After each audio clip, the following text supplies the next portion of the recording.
বন্ধুরা, good morning and welcome back to my channel. তো তোমরা সবাই কেমন আছো? আশা করছি সবাই ভালো আছো, সুস্থ আছো। আমি হয়ে আছি। তো যাই হোক, আজকে সকালবেলা ঘুম থেকে উঠেছি প্রায় ওই 6:30 মতো, আর আজকে পড়ানো ছিল না। তার জন্যই ভাবলাম যে আজকে রেশনটা তুলে নিয়ে আসি, যেহেতু পড়ানোটা নেই সকালে। আর মাসের অনেকগুলো দিন হয়ে গেল রেশন দিচ্ছে, প্রায় মাসের শেষও হতে গেল। আর আমি যাচ্ছি এই শেষের দিকে রেশন তুলতে। আজকে 21 তারিখ, আর এই ভিডিওটা 21 তারিখেই শুট করা ছিল। আসলে কি বলতো, আগে যেখান থেকে আমি রেশন নিতাম সেটা হচ্ছে আমাদের পাড়ায় দিতে আসতো, মানে ওই আমাদের বাড়ি থেকে দুটো বাড়ি পড়ে, তো ওর জন্য সুবিধাই হতো, অসুবিধা হতো না, বাড়ির কাছ থেকে নিয়ে নিতাম। আর এখন না আমাদের ডিলারটা পাল্টি দিয়েছে, তো ওর জন্যই আমাকে বাড়ি থেকে, মানে ডিলারের বাড়ি থেকে নিয়ে যেতে হয় রেশনটা আর কি। ওর জন্য অনেকটা রাস্তা, তো আর কি আসবো করে আসাই হয় না।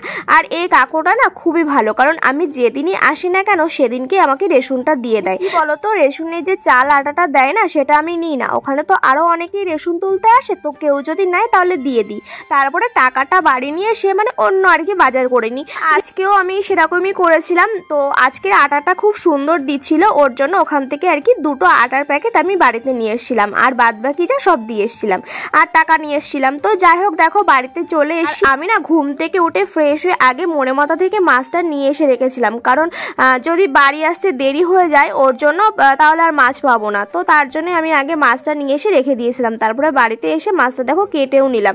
আর এদিকে দেখো তার কিছুক্ষণ পরেই ভীষণ পরিমাণ একটু হাওয়া হয়েছিল, আর আমাদের বাড়ি যেহেতু চারিদিকে গাছপালায় ভর্তি, ওর জন্য ভীষণ আর কি পাতা পড়েছে। তো সকালবেলা বাসি উঠোনটা ঝাড় দিয়ে হয়ে গেছিল, উঠোনটা পাতায় ভরে গেছিল, তারপরে আবার আরেকবার ঝাড় দিয়ে নিলাম। আর এদিকে দেখো এখন থালা বাসনগুলো মেজে নিচ্ছি। তোমাদেরকে আমি বলেছিলাম যে তোমাদের দাদাভাই বাড়ি আসতে পারে, তো আসলে ও তো ইলেকশন ডিউটিতে ছিল, মানে যখন আর কি অনেকগুলো দিন ছুটি কাটিয়ে ডিউটিতে যায়, তো তারপরে তো ইলেকশন ডিউটির জন্য মানে চলে আসে আবার। তো তারপর ইলেকশন ডিউটি তো শুরু হয়ে যায়, অনেক দিন ধরে ইলেকশন ডিউটি হলো। তো তার মধ্যে না ও 1-2 দিন করে বাড়িতে এসেছিল, ওই একদিনের ছুটি 2 দিনের ছুটি, তো এভাবে ও বাড়িতে এসেছিল। বাড়িতে এসে কিন্তু ওই মানে আর কি যেমনটা ছুটি দেয় আর কি 20 দিন 1 মাস এরকম কিন্তু ছুটি পায়নি, ওই মানে ডিউটি চলাকালীন ওই 1-2 দিন বাড়ি আসতো আর কি। তো যাই হোক, ওর জন্যই আর কি এবার অনেকগুলো দিনের জন্য ছুটি নেওয়ার জন্য আর কি ছুটির কথা বলেছিল।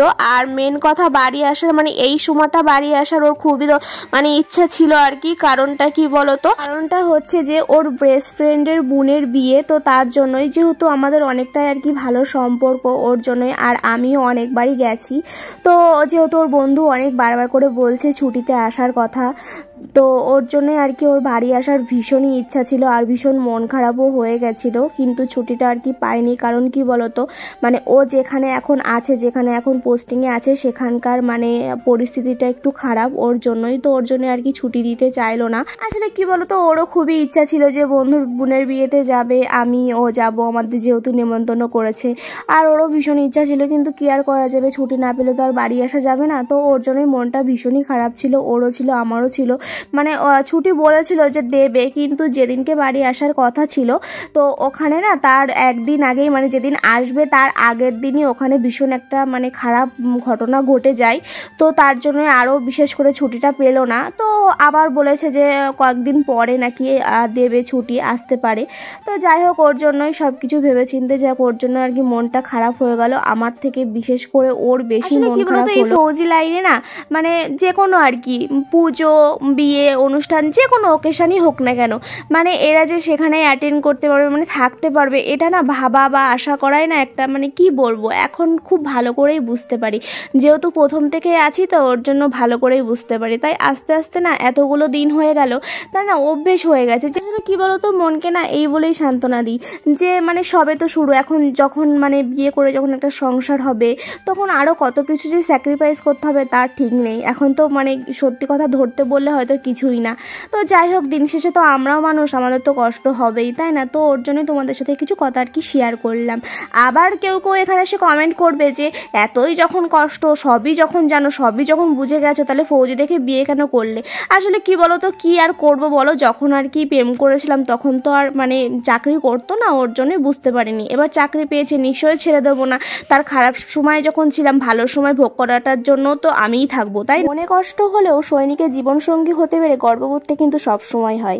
তো যাই হোক, দেখো যে আটাটা নিয়ে এসেছিলাম, আসলে আমি আটা চাল কিছুই নিয়ে আসি না, তোমাদের তো ফার্স্টেই বললাম। তো আজকে আটাটা দেখলাম ভালোই দিচ্ছে আর কি, একটু ভালো। তো ওখান থেকে আমি 2 প্যাকেট নিয়ে এসেছিলাম। তো দেখো সেটা এখন মানে চেলে নিচ্ছি আর কি।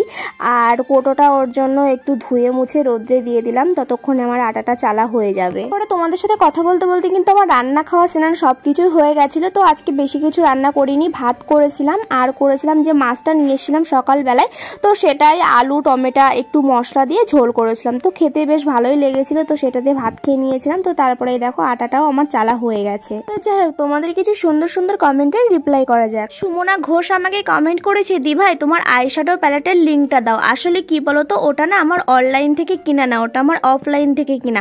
ওটা হচ্ছে তোমার আই ম্যাজিকের আইশ্যাডো প্যালেট। আর অর্পিতা ঘোষ বলে আমাকে একজন কমেন্ট করেছে, তুমি কোন ফাউন্ডেশন ইউজ করলে? আমি সুগারের একটা স্টিক ফাউন্ডেশন ইউজ করলাম, যেটা আমার গরমকালের জন্য ভীষণই ভালো লাগে। কোয়েল পরামানিক আমাকে কমেন্ট করেছে, দিদি তোমাকে আমার খুব ভালো লাগে, আমার নাম নিও প্লিজ। থ্যাংক ইউ কোয়েল। আর একটা দিদিভাই আমাকে কমেন্ট করেছি, ইনস্টাগ্রাম আইডি বলো, কথা বলবো তোমার সাথে। তো এরকম মেসেজ প্রায় আমাকে অনেকেই করে, যখন আমি লাইভ করি তো সেখানেই বলে যে তোমার ফেসবুক আইডিটা বা ইনস্টাগ্রাম আইডিটা বলো, তোমার সাথে মেসেজে কথা বলবো। তো দেখো সবাইকে আমি কম বেশি বলি, অনেকেই তোমরা জানো না, আবার অনেকেই জানো, তো সেখানে আমি তখনই আর কি বলে দিই। তো যাই হোক, তোমাদেরকে আমি আজকে ভিডিওতে বলছি, আমার ফেসবুকের নাম আছে নন্দিনী মজুমদার, একটা হোয়াইট কালারের ড্রেসের ডিপি দেওয়া আছে। আর ইনস্টাগ্রাম আছে নন্দিনী 13073। তো তোমরা সার্চ করলে অবশ্যই পেয়ে যাবে। তো তোমরা যদি মেসেজ করতে চাও ওখানে আমাকে মেসেজ করতে পারো। তারপর আমি জল এনে সন্ধ্যা দিয়ে তো তারপরে চলে এসেছিলাম হচ্ছে বড়দিদের বাড়ি, আর বড়দি এখানেই আছে। তো যাই হোক, বড়দির সাথে গল্প করতে করতে এই যে মুড়ি মাখা খেয়ে নিলাম, মুড়ি চানাচুর। তো তারপরে দেখো এখানে এগ রোল বানানো চলছে, আর এদিকে দেখো এগ রোলের রুটিটা হচ্ছে ছেঁকে নেওয়া হচ্ছে। রোলটা আমি জেঠি আর হচ্ছে তোমার একটা ভাইও ছিল, তো আর দিদি মিলে করছিলাম। আর এদিকে দেখো সমস্ত সবকিছু রুটিটা মানে আর কি ছাকা হয়ে গেছে ডিম দিয়ে। তো দেখো এদিকে এগরোলও তৈরি হয়ে গেছে, আর এগরোলটা ভীষণই মানে খেতে ভালো হয়েছিল। তো যাই হোক, এত বড় হয়েছিল যে একটা এগরোল আমি একা খেয়ে মানে পাচ্ছিলাম না। তুই বন গাই গেলি টাকা বেবি ভিডিও করছে। দিদিদের বাড়িতে চলে এসেছিলাম। আর এদিকে ঘন্টু ওর ঠাকুমা দাদুর সঙ্গে বাজারে গেছিল, তো আইসক্রিম নিয়ে এসেছিল। তো এ দেখো সেখান থেকে একটুখানি আমাকে দিয়েছে। আর তারপরে দেখো এদিকে দিদাও এসেছিল, আর আমি একটু দিদাকে ভিডিও করছিলাম। বন্ধুরা, আজকে ভিডিওটা এই পর্যন্তই থাকলো। তোমাদের কেমন লাগলো অবশ্যই কমেন্ট করে জানিও। তো দেখা হচ্ছে নেক্সট ভিডিওতে। সবাই ভালো থেকো, সুস্থ থেকো, টাটা।